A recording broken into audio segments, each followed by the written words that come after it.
Bismillahirrahmanirrahim. Assalamualaikum warahmatullahi wabarakatuh. Hamdan wa syukran lillah, salatan wa salaman ala rasulillah Muhammad ibni Abdillah wa ala alihi wa mawalah amma ba'du. Adik-adik bertemu lagi bersama kakak dalam pembelajaran Al-Quran Hadis bab 2 semester ganjil kelas 9. Tema kali ini adalah kita akan membahas berkata jujur dalam Al-Quran. Kita lanjutkan. Adapun kompetensi dasar dalam bab ini yang pertama adalah menerima kebenaran isi kandungan Al-Quran tentang jujur. Yang kedua, mengamalkan sikap jujur dalam sehari-hari. Yang ketiga, memahami isi kandungan Quran Surat Al-Mutaffifin ayat 1-17 dan Quran Surat Al-An'am ayat 152 tentang jujur dalam muamalah. Selanjutnya, mendemonstrasikan hafalan Quran Surat Al-Mutaffifin ayat 1-17, Quran Surat Al-An'am ayat 152 tentang jujur dalam muamalah. Yang terakhir, mengkomunikasikan keterkaitan hasil analisis dampak positif jujur dalam muamalah sesuai pemahaman Quran Surat Al-Mutaffifin ayat 1-17 dan Quran Surat Al-An'am ayat 152 tentang jujur dalam muamalah. Dari kompetensi dasar tersebut, maka tujuan dari pembelajaran ini, adik-adik diharapkan dapat memahami ayat-ayat tentang jujur dalam muamalah, khususnya dalam Quran Surat Al-Mutaffifin ayat 1-17 dan Quran Surat Al-An'am ayat 152. Dan adik-adik dapat mempraktikkan ayat-ayat tentang jujur dalam kehidupan sehari-hari. Serta juga adik-adik dapat mendakwahkan ayat-ayat tentang jujur dalam muamalah kepada orang lain. Nah, sebelum kita mulai pembelajaran, adik-adik yuk sama-sama jawab dulu pertanyaan ini ya. Silakan tulis di buku kalian jawabannya. Yang pertama, pentingkah sikap jujur? Jika penting, jawab penting. Jika adik-adik rasa kurang penting, jawab kurang penting. Nah, kalau yang jawab penting, kenapa sikap jujur itu penting? Coba apa alasannya? Kenapa sih sikap jujur itu penting? Nah, yang terakhir, apa sih manfaat dari sifat jujur? Jadi ketika adik-adik itu berlaku jujur, apa sih manfaatnya? Yuk kita sama-sama belajar jujur dalam Al-Quran. Mudah-mudahan setelah kita belajar, pertanyaan-pertanyaan ini dapat adik-adik jawab dengan baik dan benar ya. Dilihat dulu Quran Surat Al-Mutaffifin ayat 1-17. Kita baca bareng-bareng ya. Adik-adik perhatikan di rumah dan coba diikuti. Diikuti boleh nanti di cancel dulu, di skip dulu, terus diikuti. A'udzu billahi minasy syaithanir rajim. Bismillahirrahmanirrahim. Wailul lil mutaffifin alladzina idza iktalu 'alan nasi yastawfun wa idza kaluhum aw wazanuhum yukhsirun. Ala yazunnu ulaika annahum mab'utsun liyaumin azim yauma yakumun nasu lirabbil alamin. Kalla inna kitabal fujjari lafi sijjin wa ma adraka ma sijjin kitabum marqum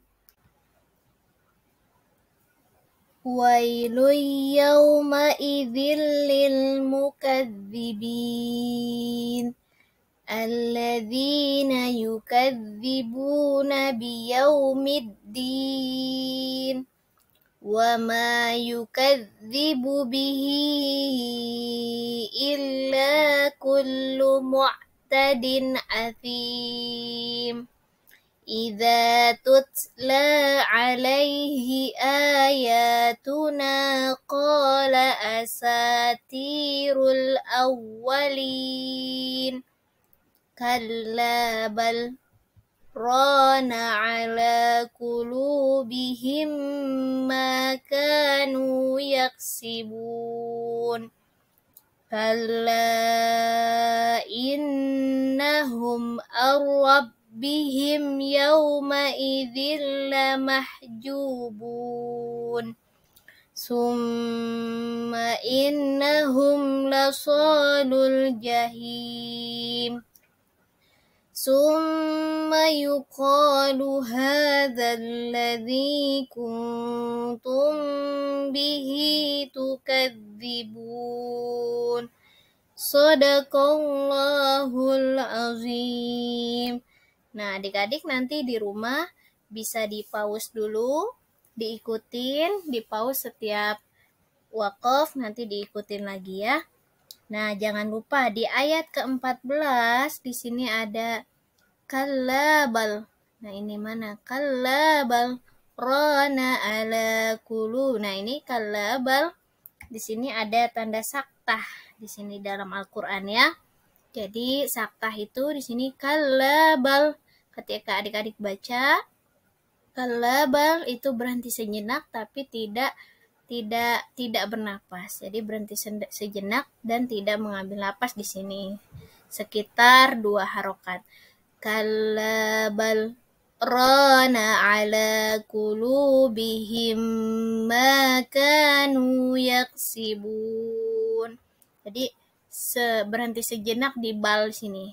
Kallabal 1 2 tapi tanpa mengambil napas. Lanjutkan ke rana ala qulubihim ma kanu yaksibun. Dalam Al-Qur'an di sini ada namanya saktah ya. Adik-adik, kita lanjutkan ke arti mufradat Quran surat Al-Mutaffifin ayat 1 sampai 17. Di sini ada beberapa mufradat yang penting yang harus adik-adik hafalkan di rumah. Ya, salah satunya idzaktalu. Jika mereka menerima takaran atau apabila mereka menerima takaran. Yastaufun, mereka minta dipenuhi. Yukhsirun, mereka mengurangi. Mab'usun, mereka akan dibangkitkan. Maruqum, yang berisi catatan amal. Lil mukadzibin, bagi orang-orang yang mendustakan. Mu'tad, orang yang melampaui batas. Athim, yang bergelimang dosa. Asatirul awwalin, dongeng orang-orang dahulu. Lamahjubun, benar-benar terhalang. Mereka benar-benar terhalang ya. Dilanjutkan. Nah, nanti adik-adik silakan dibuka LKS-nya. Di situ ada terjemahan ayat 1 sampai 17, nanti bisa dibaca masing-masing di rumah ya. Di sini kakak tidak panjang lebar karena waktunya terbatas. Kita langsung masuk kepada kandungan Quran surat Al-Mutaffifin ayat 1 sampai 17.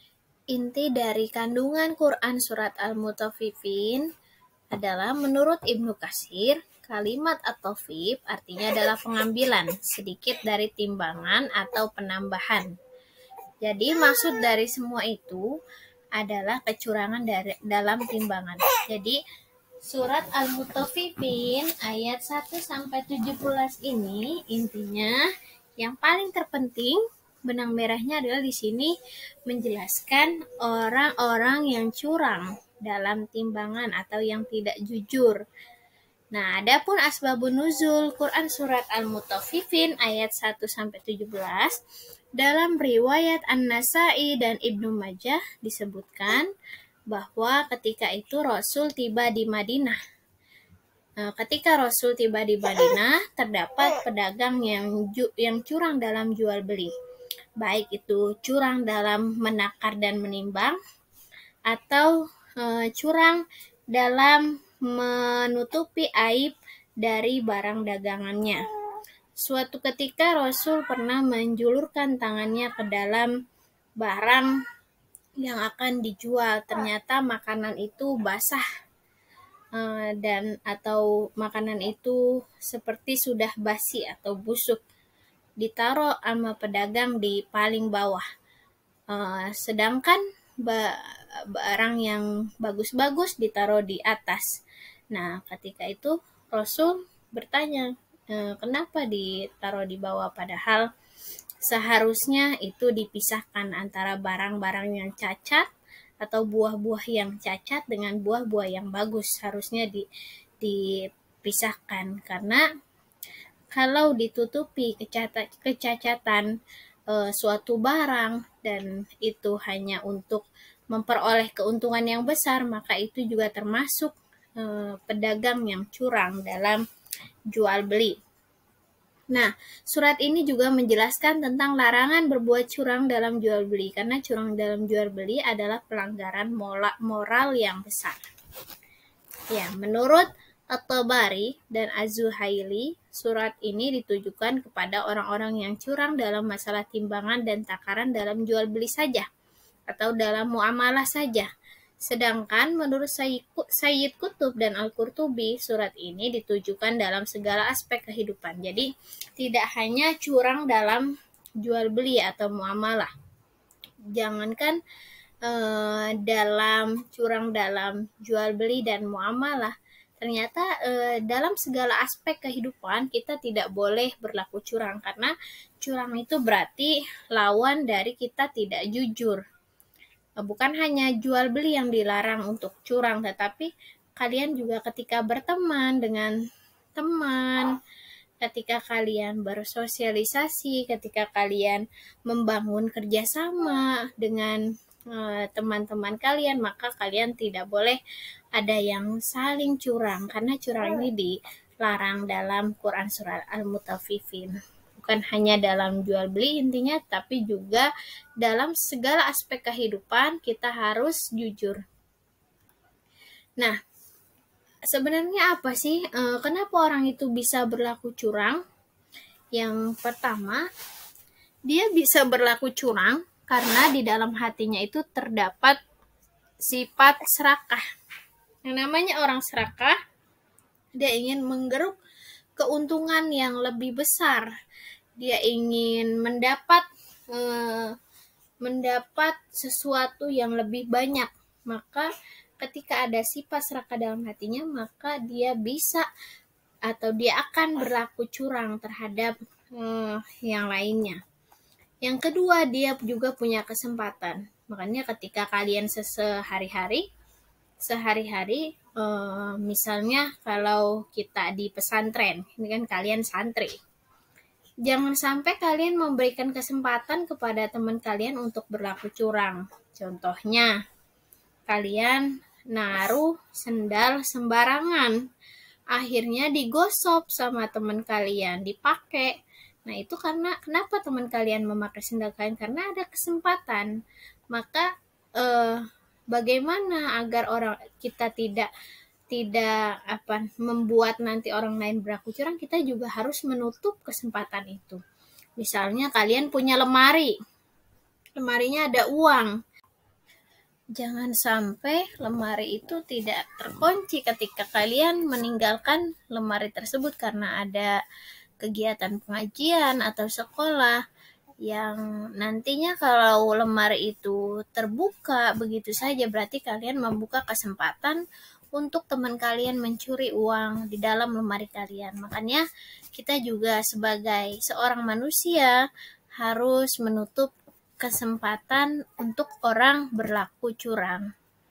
Ya, jadi bukalah kesempatan untuk orang berbuat baik, tetapi jangan buka kesempatan itu untuk orang berlaku curang. Yang ketiga, orang bisa berlaku curang mungkin karena kebutuhan. Makanya di dalam ajaran Islam di sini kita disarankan untuk berbagi. Artinya jika kita melihat orang yang dia kurang, kebutuhannya dia sangat-sangat tidak bisa terpenuhi, maka kita sebagai seorang teman, sebagai seorang kakak, sebagai seorang adik, sebagai seorang saudara, kita harus saling bantu-membantu agar orang itu juga tidak terjerumus di dalam sifat curang ini. Karena kalau kebutuhan mendesak, tidak ada yang menolong, tidak ada yang simpati, tidak ada yang empati, maka dia mungkin nanti akan berlaku curang. Nah, yang keempat adalah adanya tekanan. Kenapa orang lain itu bisa berlaku curang? Mungkin karena ada tekanan dari temannya, ada tekanan dari orang terdekatnya, maka kita tidak boleh menekan orang lain untuk berlaku curang. Misalnya, si A menekan si B untuk tidak menemani temannya si C karena si C itu ada sesuatu yang tidak mengenakan atau tidak mengenakan hati yang menekan teman itu. Jadi kalau bisa jangan menekan orang lain untuk berlaku curang. Berlaku curang misalnya untuk mengambil, kamu ambil uang dia di lemari, itu ditekan, jangan. Atau menekan orang lain untuk mencuri atau menekan. Bisa jadi di dalam jual beli ini ada karyawan yang berlaku curang karena ada tekanan dari bosnya. Nah, untuk mengurangi timbangan itu juga tidak boleh. Ketika kalian menjadi bos atau menjadi karyawan, maka kalian harus mendorong orang lain untuk berlaku jujur, jangan sampai mendorong orang lain untuk berlaku curang.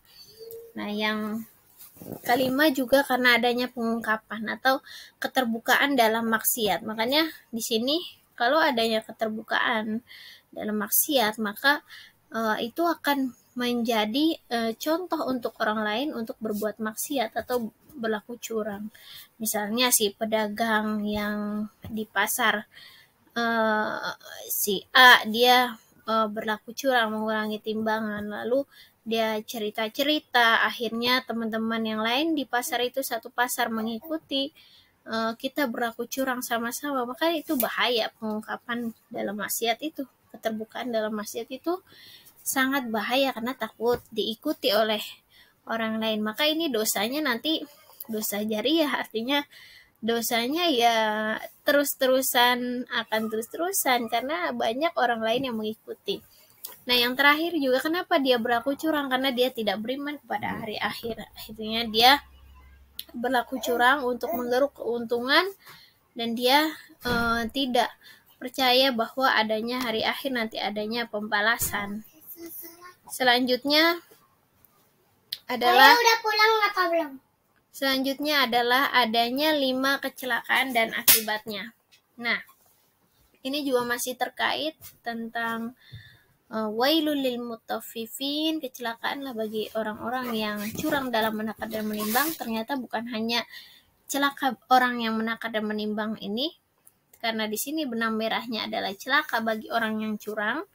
Nah, kecelakaan ini, orang yang curang ini banyak. Ada salah satunya orang yang curang itu adalah dalam melanggar janji. Nah, di sini orang yang curang dalam melanggar janji, maka akibatnya akan dia tidak dipercaya oleh orang-orang sekitar. Yang kedua adalah orang akan celaka apabila dia berpaling dari hukum Allah. Ketika dia melanggar dari hukum Allah atau tidak taat kepada hukum Allah, akibatnya dia akan mendapatkan musibah. Maka kita harus merenung ketika kita mendapatkan musibah, tiba-tiba ketabrak atau tiba-tiba kebakaran atau tiba-tiba ada banjir bandang dan sebagainya. Mungkin kita ada hal-hal yang membuat Allah marah atau kita berpaling dari hukum Allah dan tidak taat kepada Allah. Maka kita di situ istighfar, astagfirullahalazim, atas segala dosa-dosa kita. Yang ketiga adalah kecelakaan bagi orang-orang yang terang-terangan berbuat maksiat. Ketika dia terang-terangan berbuat maksiat, maka di situ dia tidak ada malu di dalam berbuat maksiat, maka dia tidak punya iman, karena malu adalah bagian dari iman. Ketika dia malu untuk berbuat maksiat, maka dia masih punya iman. Tetapi ketika dia terang-terangan berbuat maksiat, berarti di situ imannya lagi hilang. Akibatnya nanti akan terjadi kerusakan di mana-mana. Ketika sudah iman orang itu hilang, maka dia akan terjadi kerusakan di mana-mana. Yang keempat adalah orang akan celaka apabila dia berlaku curang. Akibatnya dia akan mengalami masa paceklik atau tidak akan sukses. Maka orang yang jual beli itu masih curang, walaupun dia punya keuntungan, tapi keuntungan yang besar itu hanya sesaat aja dan tidak berkah, tidak menjadi berkah. Artinya walaupun banyak tetapi terus akan kurang karena akibat kecurangannya itu. Yang kelima adalah kecelakaan juga bagi orang yang menahan zakatnya. Akibatnya Allah akan menahan hujan atau rezekinya akan ditahan oleh Allah. Selanjutnya kita akan membahas Quran Surat Al-An'am ayat 152. A'udzu billahi minasy syaithanir rajim. Bismillahirrahmanirrahim. Wala taqrabu malal yatimi illa billati hiya ahsanu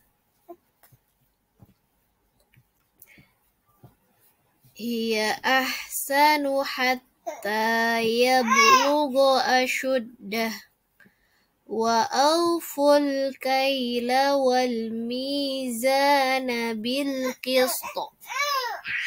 La nukallifu nafsan illa wus'aha wa idza qultum fa'dilu walau kana dza qurba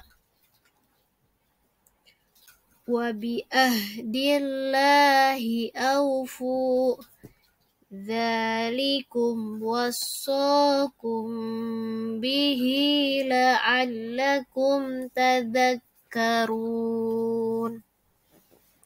Dan janganlah kamu mendekati harta anak yatim kecuali dengan cara yang lebih bermanfaat sampai dia mencapai usia dewasa, dan sempurnakanlah takaran dan timbangan dengan adil.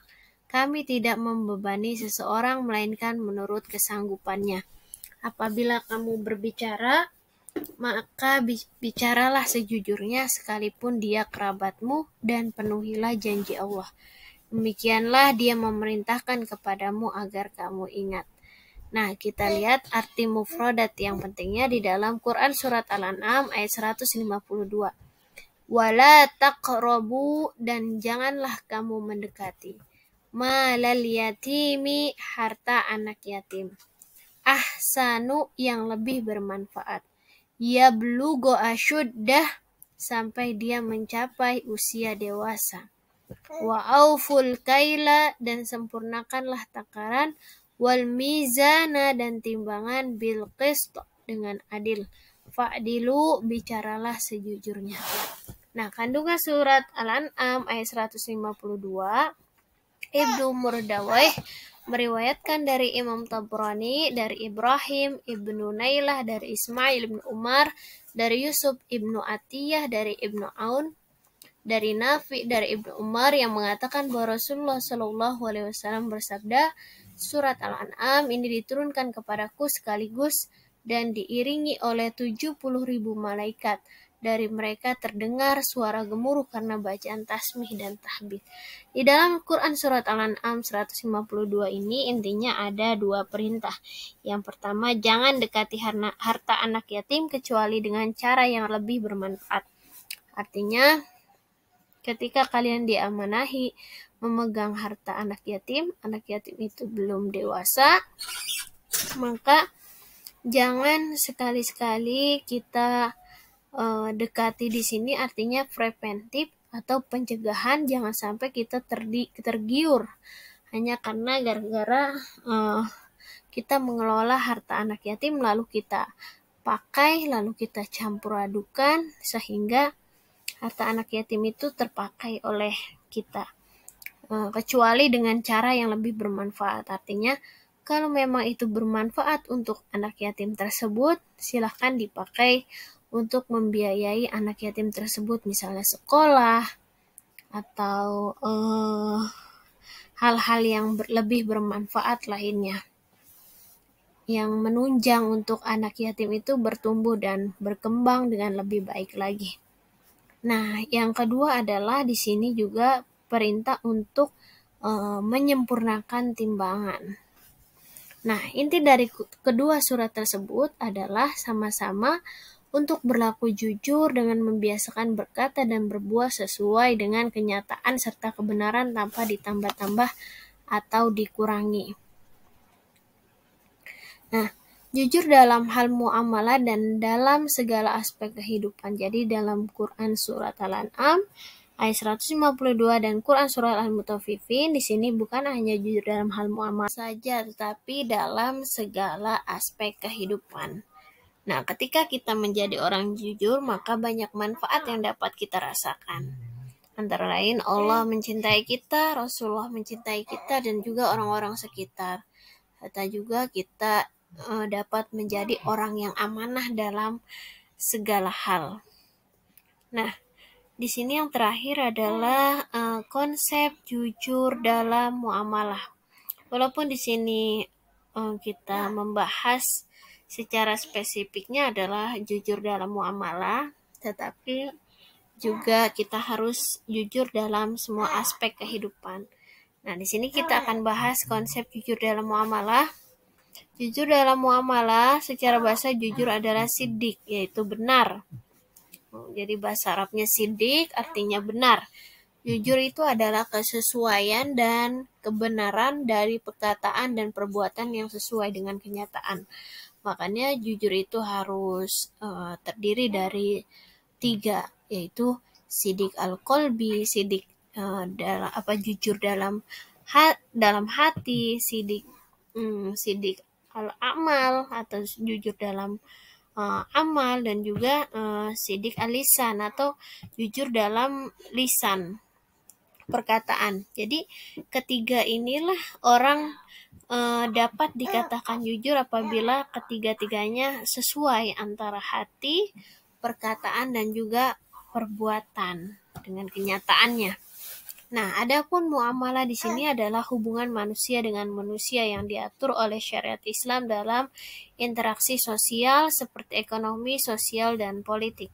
Nah, di sini muamalah bukan hanya jual beli, tetapi juga terkait dengan hubungan antara manusia dengan manusia yang diatur oleh syariat Islam dalam interaksi sosial seperti ekonomi, sosial, dan politik.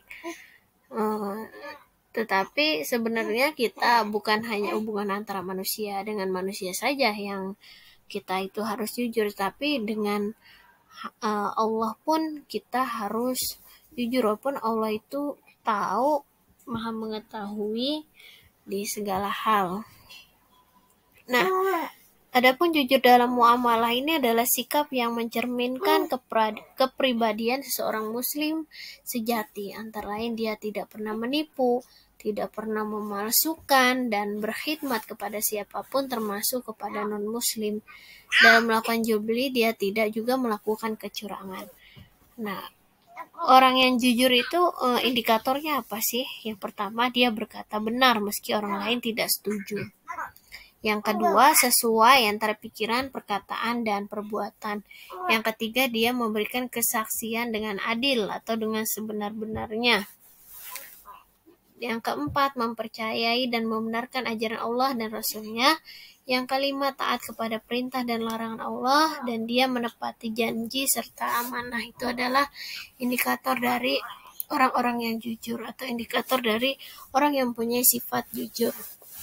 Jujur di zaman sekarang ini sangat-sangat sulit, dan sangat-sangat jarang, tetapi kita harus terus berusaha untuk menjadi orang yang jujur sehingga nanti Allah akan mencatat kita sebagai orang yang siddiqin atau sebagai orang yang jujur. Nah, terima kasih. Silakan adik-adik menyimpulkan penjelasan yang tadi kakak sudah jelaskan, dan juga bisa dibaca lagi di referensi lainnya yang terkait dengan surat Al-Mutaffifin dan surat Al-An'am ayat 152. Serta adik-adik jangan lupa bacaan Qur'annya diulang-ulang lagi ya. Kurangnya dari kakak mohon maaf. Assalamualaikum warahmatullahi wabarakatuh. Sampai